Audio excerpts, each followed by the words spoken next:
بسم الله الرحمن الرحيم. أستضيف اليوم الدكتور تمام الكيلاني رئيس اتحاد الأطباء والصيادلة العرب بالنمسا. أهلا بك يا دكتور. عاوزة حضرتك تكلمنا باستفاضة عن فعاليات ندوة النهاردة في جمع التبرعات لمدينة درنة والهدف من الندوة. أهلا وسهلا على الاستضافة أخت هالة. جرت العادة أنه اتحاد الأطباء والصيادلة العرب في النمسا أنه عندما تستدعي الحاجة دائما يقوم بنشاط تكافلي مع المصابين والمتضررين، باعتبار أنه حادثة الزلازل في المغرب وكنا ننوي أن نعمل شيء، ولكن أجا حدث جلل أكبر، هو أنه الفيضانات التي حدثت في درني وفي ليبيا. لذلك يعني قررنا أنه وعلى عجال أنه نقوم بهذا العمل من أجل مساعدة الأخوة والأخوات والأهل في ليبيا. دعا اتحاد الأطباء إلى هذا العشاء الخيري هذا اليوم، وحضر عدد كبير من الأخوة وخاصة الأخوة والأخوات الليبيات، وعلى أساس أنه الريع الذي يخرج من الذي ينتج من هذا العشاء الخيري نقدمه للأهل في ليبيا. هذا كان الهدف من هذا النشاط. وفرتوا الطريقة اللي هتوصلوا بها التبرعات؟ باعتبار انه نحن ما عندنا معرفه هنيك بليبيا، لذلك هون في هيئتين إغاثيتين في النمسا، هيئة الإغاثة النمساوية هيئة التكافل، أنه هذا المبلغ يقسم مناصفة بين الهيئتين وهن يتكفلوا على أساس أنه عندهم خبرة في هذا المجال. ماشي، ربنا يوفقكم دايما وتكونوا دايما كده في سابقين لمساعدة اخواتنا العرب في الكوارث اللي بتحصل لهم في دولهم. شكرا لك.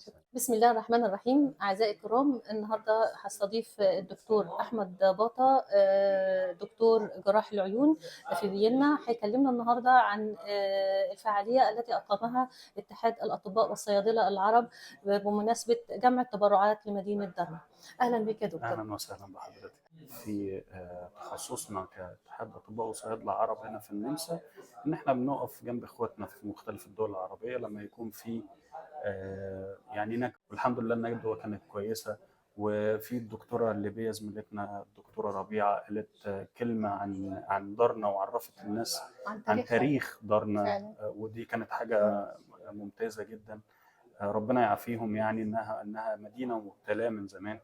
فدي انا شايف ان هي حاجه اصيله في تخصصنا كمنظمه من منظمات المجتمع المدني، ان احنا بنساعد لما بيكون في كوارث او كده، بنمد يد العون على قد ما نقدر لاخواتنا في كل الدول، وده اقل حاجه ممكن نقدمها. اتحاد الاطباء والصيادله العرب اتحاد كبير وموجود من قبل ما انا حتى اجي النمسا اصلا.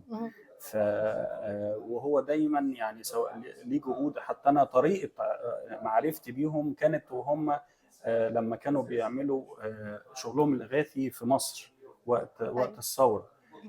لكن يعني هم جهودهم صراحة في كل الدول العربية، واخر حاجة كانت في سوريا وتركيا وقت الزلزال، كان في سوريا وتركيا. والحمد لله قدر الاتحاد ان هو يجمع ادويه واسعافات طبيه وحاجات كده، وبعتناها لاخواتنا في سوريا غير التبرعات الماديه. شكرا لكم، ودايما في السابقين لجمع التبرعات لمسانده اخواتنا العرب في دولهم العربيه. اهلا وسهلا بحضرتك وشكرا. بسم الله الرحمن الرحيم. اعزائي الكرام، معي اليوم فضيله الشيخ سميح العظم، مدير مسجد دار الارقم. هيكلمنا النهارده عن الندوه التي اقامها اتحاد الاطباء والصيادله العرب بالنمسا بخصوص جمع التبرعات لمدينه درنة. اهلا بك حضرتك. حياكم الله، جزاكم الله خير. بسم الله الرحمن الرحيم. الحمد لله وكفى، وصلاة وسلاما على رسوله الذي اصطفى، وبعد.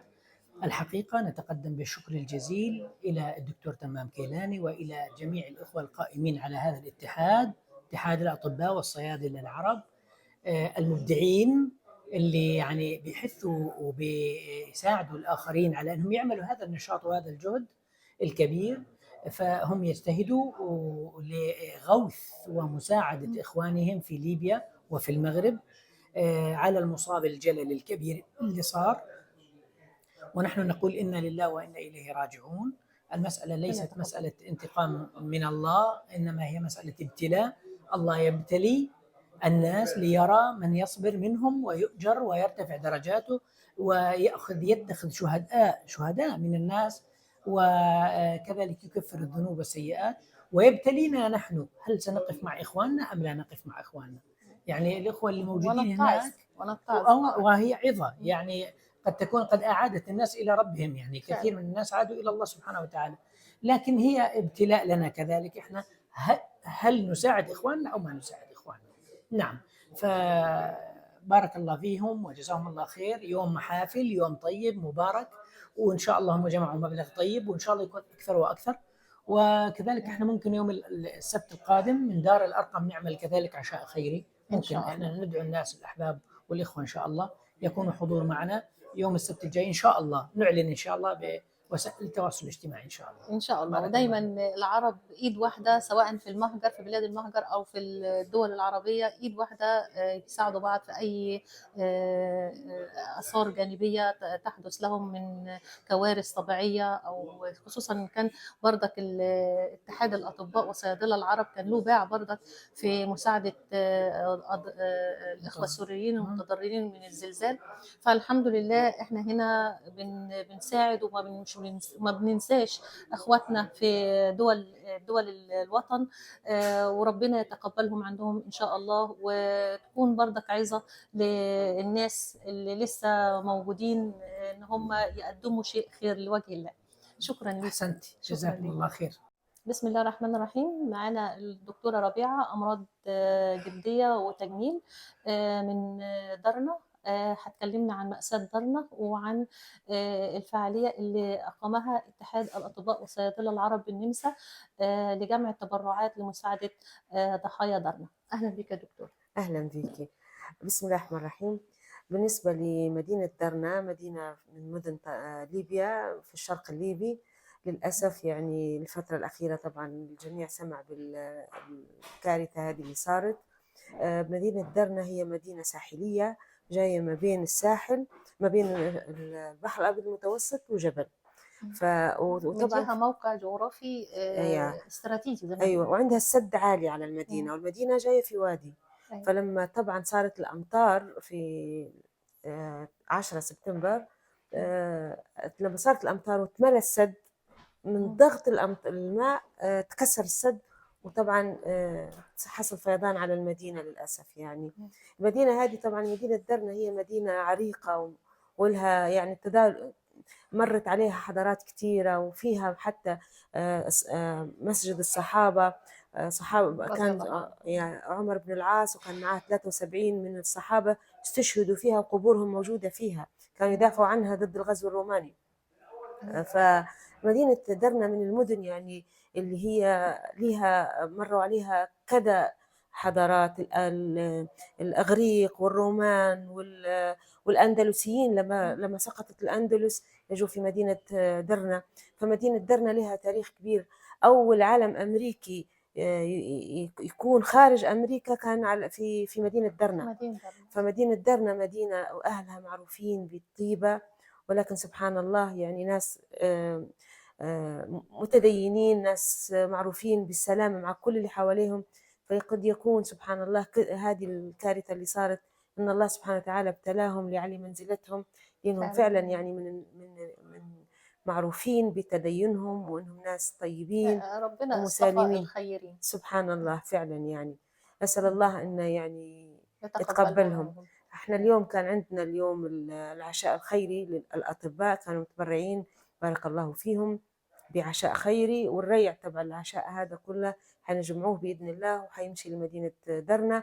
نحاول نساعدوا أهلنا في دارنا ونقدموا أي شيء نقدر نقدموه، لعل يكون يعني ولو جزء بسيط. هذا اللي استطعنا عليه في فيينا. كانوا مجموعة الأطباء كلهم متواجدين، وجالية العربية وأخوة من ليبيا من كل الدول العربية بصراحة كانوا موجودين بارك الله فيهم، وتكافلوا مع بعض لجمع هذا المبلغ. نسأل الله أن يجعله في ميزان حسناتهم. اللهم آمين. شكرا لك يا دكتورة. الله يبارك فيك. ودايما كده يعني احنا مش عاوزين نتجمع في أماكن حزن أو أسباب حزينة. نتمنى إن الأمور في دارنا ترجع لمصابها وترجع دارنا تاني مزدهرة بتاريخها. يا رب يا رب إن شاء الله إن شاء الله. بسم الله الرحمن الرحيم. أعزائي الكرام، معايا النهارده الأستاذ عدنان أبو ناصر، رئيس ملتقى التواصل العربي النمساوي للثقافة والفنون بفيينا. هيكلمنا النهارده عن الندوة التي أقامتها اتحاد الصيادلة والأطباء العرب بالنمسا برئاسة الدكتور تمام الكيلاني. أهلا بك أستاذ عدنان. يعني بداية شكرا جزيلا للاتحاد، اتحاد الأطباء والصيادلة العرب، وشكرا للدكتور تمام على هذه المبادرات اللي عودنا دائما حقيقة أن يبادر فيها حتى يكون في هناك عمل إنساني. بالنهاية هناك منطقة عربية شقيقة منكوبة هي درنا في ليبيا، وهذه المبادرات حقيقة كانت موجودة سابقا عندما كان في هناك زلزال بسوريا، وبجنوب تركيا أيضا كان في هناك مبادرة وعمل عشاء خيري، وأيضا في مبادرات سابقة. بلا شك هي مبادرة إنسانية يعني ترقى إلى مستوى الوقوف إلى جانب هذا الشعب المنكوب حقيقة، واللي كل العالم حقيقة يعني رأى كيف أن يعني عائلات بأكملها يعني أبيدت حقيقة من خلال هذه الفيضان، من خلال هذا الزلزال الفيضان اللي أصاب هذه المنطقة التي كانت آمنة، والتي كانت تسمى درة الساحل المتوسط، والتي كانت حقيقة لها تاريخ يعني يشهد بذلك حقيقة حتى الأطماع الاستعمارية والغزوات التي كانت يعني تستهدف هذه المنطقة تؤكد على أن هؤلاء الناس مثلا كانوا آمنين وهم أيضا مؤمنين أيضا حقيقة. فالوقوف معهم واجب إنساني أولا، وواجب وطني وقومي بالنسبة لنا كعرب وكمسلمين حتى أيضا. يجب أن يكون لنا يعني ما يمكن تقديمه إلى هؤلاء الناس، عائلات كما قلت يعني أبيدت يعني وهم نائمون، يعني عائلة بأكملها تذهب مثلا بالمياه مثلا، والآن يقال أكثر من 10,000 إلى 20,000 مفقود يعني موجودين في مياه البحر أو موجودين تحت أنقاض البنايات. كما يقال أنه ارتفاع المياه زاد عن 7 أو 8 أمتار الجارفة، هذه الجرفة. فاللي شفناه حقيقة أن في إقبال يعني من قبل الناس حسب الإمكانيات طبعا المتاحة، وهي بادرة. يعني يشكر فعلا اتحاد الأطباء، يشكر الدكتور تمام، يشكر الأخوة الآخرين اللي ساهموا. فحتى الحضور يعني لاحظت أنا حقيقة كان حضور مميز من الأخوة العرب اللي موجودين على مستوى الجالية، من مصريين، من سوريين، من فلسطينيين، من أردنيين، من ليبيين. فعلا هذا يؤكد على أنه فعلا إحنا كلياتنا يجب أن نقف إلى جانب بعض، وإحنا كلياتنا إيد واحدة فعلا. شيء جميل جدا صراحة. هذه الحقيقة الحس الإنساني اللي موجود عند الناس لإنقاذ يعني ما يمكن إنقاذه، والمساهمة بما يمكن مساهمته في هذه الكارثة الكبيرة اللي أصابت هذا البلد الآن حقيقة. وإن شاء الله يعني تصل إلى الأماكن التي نريد نحن كمان يعني أن تصل إليها هذه التبرعات، وتساهم في بلسمة جراحهم إلى حد ما. شكرا لك يا استاذ عدنان، ونتمنى دايما من اتحاد الاطباء والصيادله العرب ان هو يستمر في هذا المنوال، انه يجمع تبرعات للمناطق المنكوبه سواء عربيه او اوروبيه تحت اي مسمى. كانت الجاليه العربيه لها اسم مذكور في المساعدات الانسانيه. نعم. وشكرا لك على دورك اللي دائما موجوده في تغطيه كل حدث بالنسبه لنا الجاليه العربيه بكل المناسبات وكل الانشطه. هذا المغاوري موجوده دائما. شكرا لك. بسم الله الرحمن الرحيم. أعزائي الكرام، لقاء اليوم مع الأستاذ محمد شبلي، رئيس اتحاد المحامين العرب بالنمسا. هيكلمنا النهارده عن الفعالية التي أقامها اتحاد الأطباء والصيادلة العرب بالنمسا بخصوص الكارثة التي وقعت لمدينة درنا. أهلا بك أستاذ محمد شبلي. أهلا ست أهلا بك. أولا أهلا بك أستاذة هالة، ومشكورة جدا على تغطية هذه الفعالية القيمة التي كانت بمبادرة كريمة من الدكتور تمام الكيلاني رئيس اتحاد الأطباء والصيادلة العرب. ونحن بدورنا كمحامين عرب لازم وواجب علينا أن نشارك في هذه الفعالية وتقديم واجب العزاء والمساعدة لأهلنا في ليبيا وخاصة مدينة درنا المنكوبة.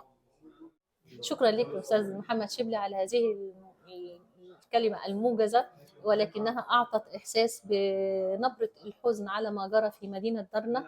ونشكر الدكتور تمام الكيلاني على مبادرته في هذه الفعالية التي أقامها لجمع التبرعات لمساعدة مدينة درنا. شكرا لك. شكرا لك.